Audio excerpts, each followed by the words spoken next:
बंधुगण एक आंचलिक दल भाव में विजु जनता दल सभ्य संग्रह कार्य को सबुबले गुरुत्व दे आसी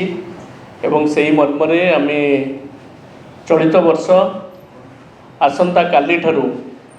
पुण्यात्मा उत्कलमणि गोपबंधु दास को जयंती दिवस यही पवित्र दिन ठारू आमर सभ्य संग्रह अभियान कार्यक्रम को शुभारंभ करूँ। आसंता काली दिन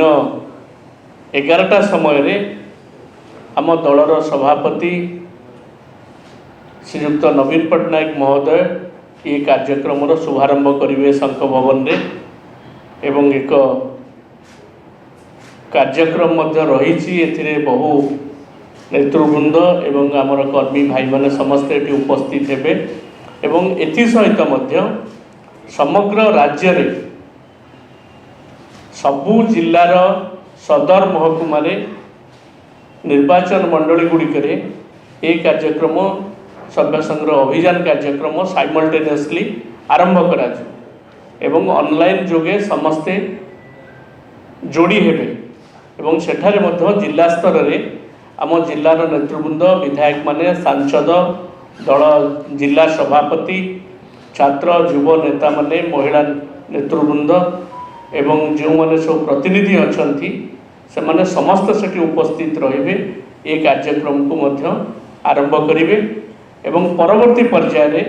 अन्य निर्वाचन मंडली गुड़िक मध्य आमर सभ्य संग्रह अभियान कार्यक्रम को आमे आगे नबु।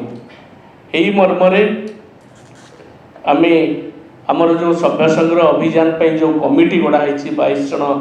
सदस्य जो विधायक मैंने अच्छा सांसद अन्य नेतृवृंद अच्छा आमर निष्पत्ति ग्रहण कर भाव फिजिकाली एवं डिजिटाली उभय भाव ए सभ्य संग्रह अभियान कार्यक्रम को आम आग को नबू लोकों पाखरे पहुँचिकी दलर श्रीवृद्धि करूँ तार खसड़ा प्रस्तुत करा एवं मुझे सूचना देवाई चाहूँगी विगत दिन में सभ्य संग्रह अभियान कार्यक्रम सफलतार सहित निया पाखापाखि प्राइमरी मेंबर कोटी पाखापाखि छुई एवं एक्टिव मेंबर पाखापाखि 3,40,50,000 एक्टिव मेंबर होते से भाव में आमर कार्यक्रम रही छात्र युवक वर्ग को एथर फोकस रे रखा से सभ्य संग्रह अभियान आगधाड़ी रही कार्यक्रम को आगे नेबे। मोटामोटी भाव में आसंता काली जो कार्यक्रम